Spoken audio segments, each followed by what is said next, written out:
You're listening to a Faith Matters podcast. Today I am going to chat through a blog that I wrote this week, which is it's on a similar theme. The blog is called It Would Have Been Enough. And normally I sit here and chat through things with Marie, but Marie is having a wonderful time away with her sister. And so shout out to Marie if you're listening to this after the event. I hope they're having an amazing time. But that means that you've got me to listen to, and so I will try and share a little bit of what I was thinking as I wrote this week's blog. So it would have been enough. And if you do want to check out my blogs, I put them on my website, denise.nz. From there you can click through to Facebook or Instagram or wherever you like to see things. I do tend to take little excerpts from the blog and make little pictures, quotes, that people can just take that one sentence and just walk with that, sit with that, ponder that and see how it can apply to their own day. What got me thinking about this particular blog is that last year at this time I was actually in Egypt, and I had spent a week going around. We had an Egyptologist as our tour leader, and it was fascinating. We went to a lot of the old Egyptian temples and heard a lot of the history and the pharaohs and the stories and the different gods and how they operated back in that time. We went out into an island in the middle of the Nile and met a guy who shared with us about the Nubian people, and it was a Nubian village that we went to, and we heard about how the big dam that they put in the Nile River, how that impacted them as a people, and how actually I think it was 43 villages they lost as the dam level rose and that lake formed, and so they were given 43 other villages nearby, but these people who their way of life had been living off the river and the silt and the nutrients from the water watering huge areas at certain times of the year. They had a lot of date palms, and there's another type. I'm trying to think what it was. It might have been mangoes. It might not have been. It might have been something quite different. But they had a couple of things that they used to produce and sell, and they were quite prosperous. But now they'd been given these places in the middle of the desert, and so it changed actually their outlook, because the way of life that they had known for centuries had to change because they didn't have access to what they had access to before. So it was interesting. And so as I travelled through there, I had felt all along, I knew the next place I was visiting was Israel, and I just knew not to fly. I didn't have a particular reason why. I just wanted to go across the land border. It was only a couple of days before I was due to leave that I realised that it was the equivalent of this week. And I was actually going to be leaving Egypt and crossing into Israel on the day that Passover began within Israel. And so if you know any of the Passover story, it is the story of Israel coming out of Egypt. And so it was really significant. So once I realized that, I was like, wow, no wonder I didn't want to fly. No wonder I wanted to do it by land. And so that was a little drama in itself. I had to find this private van that I'd booked, and my tour guide was very concerned, so he helped me to find the guy and took photos of his driver's license and his number plate, just to make sure that I would arrive safely. I was like, wow, the things that you think about in different nations when you have a little bit more awareness of potential problems. I was just a very trusting, naive Kiwi who was happy as, and he just took a few extra precautions to make sure that I was safe. And so that day he drove me across from Cairo to the border, and then I walked across the border. And when I got there, I thought I was just going to wait for a bus, but the bus didn't come for a bit, so I went to a taxi stand and got a taxi to the hostel. But I didn't realise the buses were they'd paused because it was a holiday. So on public holidays, the public transport wasn't going to be coming to pick me up. So I'm actually super glad that I ended up taking the taxi. So anyway, that is the backdrop of what was memories going on in my mind this week. And there was a special meal that the first night that I arrived in the hostel was the first night of Passover, and they have a special meal called the Seder meal, and it's a commemorative meal that they do every year that remembers this Passover event. But I couldn't get in. It was sold out by the time I realised, and so I met a couple of ladies, and they were going to go out to the one restaurant they'd found that was going to be open that night. And they said, come with us, come have a meal. And so I went out with these ladies, and as we drove to the restaurant, which in itself surprised me because I was in sort of hitchhiker mode and I was imagining we'd have to walk somewhere. But no, we drove, and their CD player or something going in the car was playing Passover songs that are part of this meal tradition that were really meaningful to them, and they're talking about remembering singing these songs with their families when their kids were young. And I just found it fascinating because it was significant to them, and I was unfamiliar with the songs. And so anyway, I had an opportunity this week to listen to a Zoom call that was explaining some of the detail about this meal that they still do every year in commemoration of Passover. And one of the songs that they gave us sort of an insight into the meaning behind and sang us a little bit of was a song called Dayenu. And the translation of that word is, it would have been enough for us, which is quite a lot of words for a one-word song, but Dayenu has a whole sentence in English. It would have been enough for us. So the meaning behind that word, Dayenu, is that even when things are unfinished, there is reason to be thankful. And so they went through the lyrics of the song, and it was like, even if you had just done this one thing and the next part hadn't happened, it would have been enough. Even if you had parted the Red Sea and we didn't get to cross on dry ground, it would have been enough. And it goes stanza after stanza about, if just this bit had happened, that would have been enough.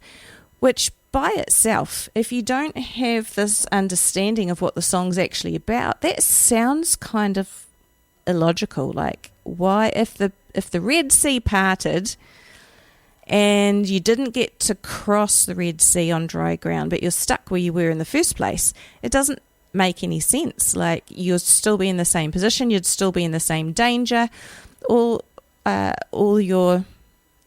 nothing would have changed for you. Even if the sea had parted, without you stepping across it and walking through this pathway that had opened, nothing's changed. What's the point of the song? And the point of the song, it would have been enough for us to be thankful in that moment. So it would have been enough that God protected their sons. It would have been enough that God parted the sea. And none of those things in and of themselves complete the story or make sense in and of themselves, yet every intervention that God had in that story would have been enough of a reason for them to thank him. And I thought that was quite a powerful concept, because often when we're in the midst of something, we hold off our thanks until it's finished. Like, you know, we actually went to a wedding. My husband and I, actually our whole family, went to a wedding yesterday afternoon, and we could have waited till the end of the evening and looked back and gone, wow, thanks for having us. This was an amazing afternoon. But actually, as we went through, the fact that it was a beautiful blue sky, that was enough to be thankful for. The fact that we got to see people and friends that we haven't seen for a long time, that was enough of a reason to be thankful. As we went through, we had special moments, even on the dance floor. I don't normally dance, and yet we had this moment where our family just danced together. And that moment, that was enough to be thankful for. And so, you know, taking that because my blog is called Becoming Unoffendable, taking that concept and taking it into relationship. And I mean, relationships are complex, let's be honest. And taking that idea of looking for those little things, not that the whole story has unfolded, not that we know the ending, not that we know the outcome, not that it all makes sense, not that it's tidy, not that it's finished, but even in the midst of all that uncomfortableness, can you find something that is enough to be thankful for? So I had some examples here, and I mean, to be honest, if you're going through some hard stuff, they might sound trivial, but it's just an attempt to show you what I mean. Like, for example, my children have gone off track. Well, I have someone to be there for. That is enough. That is enough to be thankful for. I'm going to be thankful for my children, even if their decisions at the moment are hurting me or hurting them or not making sense. My friend hurt me. Well, I got to call them friend, or I get to call them friend. That is enough. My boss is overbearing. Well, I have provision. That is enough. And so I encourage you, in whatever situation you might be finding yourself at the moment, the reality is there's often loose ends and little untidy bits and pieces. And even in the midst of that, can you find something that is enough to be thankful for? This is Faith Matters. And this afternoon we've been talking, we had Pastor's Corner, and we had a little bit of an explore about Easter and about Jesus and the impact that he had by the way that he lived and what he did. He actually impacted the world through a time that there was no TV, no microphones probably. I guess there were amphitheatres. He could have stood and yelled at people, but I don't think he did that. Maybe he did. But he came to a backward part of the empire that was considered sort of the edge of nowhere, and his way of engaging with people transformed many of them, and actually over the coming centuries changed the world. And I know that over the centuries a lot has been done in the name of God that was not positive, and there's this paradox, I guess, we've got of who God is and how he really does bring peace and comfort into our situations. He can give us wisdom when we have decisions to make, how to go about things. And yet there are people who do things supposedly in his name, and they make a mess. They can be really hurtful. They can be acting from the opposite spirit that we're talking about, and they think that by tagging God's name on or Jesus' name on, that what they're doing is okay, yet what they've done is actually potentially impacted someone else's life, even for generations. And it's a really hard thing to wrestle with. How do we separate people who happened to say that they know God and actually who God is? Sometimes we as people are not great representations of who God really is. And so we struggle with that. And I know there are a whole lot of people who, when they hear us talking about Faith Matters on the radio, for them, what comes back to mind is moments of hurt and things that have happened, whether it's in their lifetimes or in their family stories, that have impacted them for generations. And so if that is you today, I want to say sorry on behalf of people who have, I would say, used Jesus' name in vain. They've used his name for their own purposes, and it has been destructive and it has been hurtful. So we have talked about who Jesus is, what he was really like, and then we started to talk about the Passover meal and this particular song, Dayenu, that is a part of the tradition in that meal time, and it talks about it would have been enough for us. And we were looking at, when we're going through life, even when we're still in the midst of struggle and things don't look tidy yet, can we find something that is enough for us to be thankful for? And I can remember a few, I don't know whether it was months or years ago, reading about when somebody expresses thanks, say somebody else, they're not the person they're talking to directly, but someone else in the room, like say they do it at a cafe and someone else at another table overhears this person being thankful, it actually gives people a lift. Just by hearing somebody be thankful, be gracious, be whatever, it actually changes the atmosphere for other people as well. And so when we feel thankful, it's actually pretty powerful to express our thanks. I think sometimes when we're on the other end of that, like we might have done something nice for someone and we hope that they've noticed, and they may or may not notice, but they don't say thanks, and you sort of feel it just feels wrong. Like you just actually know that thank you is a really good response. And I've had other times where I've done something and someone said, oh, thank you. And I'm thinking, oh, I didn't do it for you. So we can have our bad attitudes, whatever angle we come from. But just expressing thanks is always a good idea.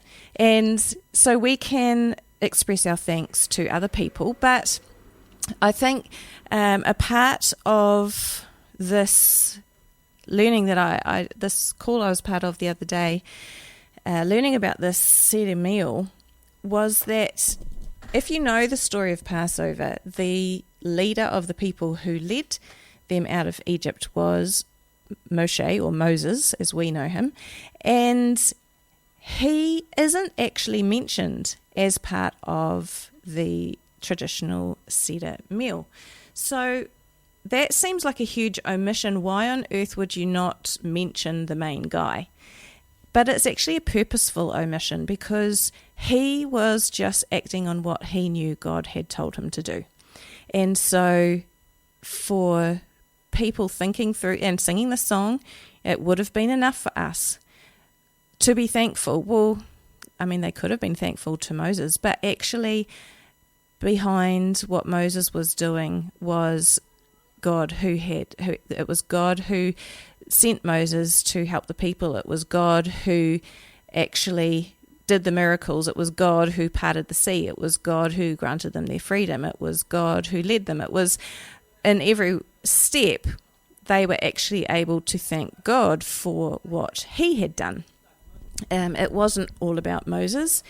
And I think it's actually one of the funniest things that's in the Bible, I think, is Moses wrote like the first 5 books of the Bible. And in there it says that Moses was the most humble man on earth.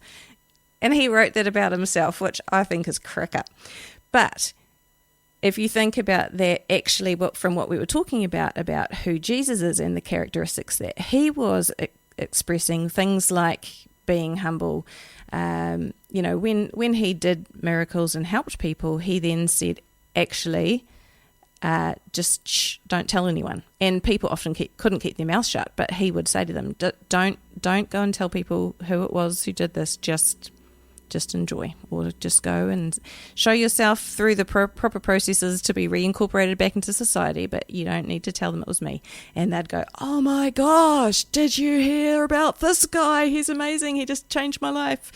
And so he wasn't out there trying to show off. He was trying to do things a little bit secret squirrel. It didn't always work out for him. But I just think it's an awesome thing to be able to not only express our thanks to other people, because that makes us feel even more thankful once we express it, but also we can thank God.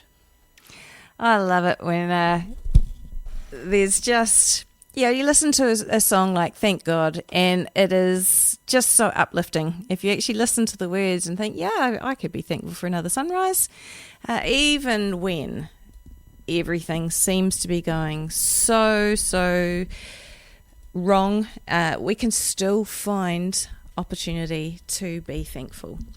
And there is a verse in Psalms, and it talks about when we're kind of coming to that point of meeting God. And something about the Passover was that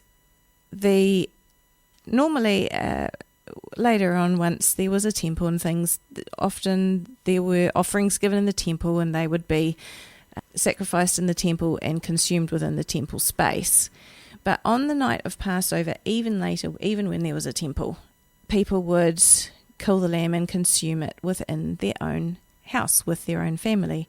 And so I was thinking about that idea of meeting God. And over this weekend, as I said earlier, there are people who this is the one weekend of the year where they do choose to go to church.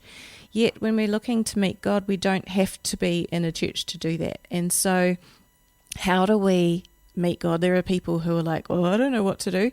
I don't know how to pray. What do you mean, meet God? But there's actually this verse in Psalm 100, and it talks about enter his gates with thanksgiving and his courts with praise. Be thankful to him and bless his name. And so that gives us a little bit of a protocol, if you like, about how to, if we're wanting to meet with God, how do we go about that? Well, one thing is to be thankful, and the other thing is to praise. And so what does praise look like? Well, you think, if you're going to praise somebody, you'd praise them because they're an amazing person, or you'd praise them because of something that they've accomplished, something they've done. And so with God, depending on whether you know him or not, if you know him, you might know some of the things that he's done, and you can be thankful and praise him for what he's done or for who he is. But if you don't know him, how could you get some clues? And so I guess in that scenario, you can think of the things that you're being thankful for, like we were talking about with that song, with the sunrise. Thank you, God, for another sunrise. So what does that sunrise show about who God is or about what he's done? Well, he's creator who has created those amazing sunrises each day. And so we can thank him for the sunrise, and we can praise him as creator. If, say, God has given you kind neighbours, well, thank you, God, for giving me kind neighbours. You are kind and generous. If it's something, thanking him that you have provision and work in this current environment where things are getting more expensive, well, thank you that you are a provider. Well, praise you that you are a provider. And so taking what we're thankful for our job, God is our provider. And that's some clues about how to figure out some parts of who God is and how we could praise. So if this Easter weekend, if you'd like to, meet with God, encounter God, you can do it in a church setting, absolutely. You can also do it in your personal space. And I encourage you to do so, whatever is comfortable for you. Easter is not about ticking boxes or anything like that. It's about an opportunity to thank God for the way that he made way through what Jesus did, so that we can have relationship with him again. And that is pretty powerful. I love that. And if you've never heard that word Jireh before, Jireh means provider. And so that's a song that these guys have created, written, as an expression of thanks, as an expression of who God is when they've recognised him in a situation in their lives. And that's what I'm talking about, taking this moment, whatever that moment looks like, and actually acknowledging who God is in that. It would be wonderful if things in your life came fully into order and felt complete, but even if they don't, may you find enough in the midst of your situation. You've been listening to a Faith Matters podcast. If you have questions, email us on faithmatters98.1fm@gmail.com.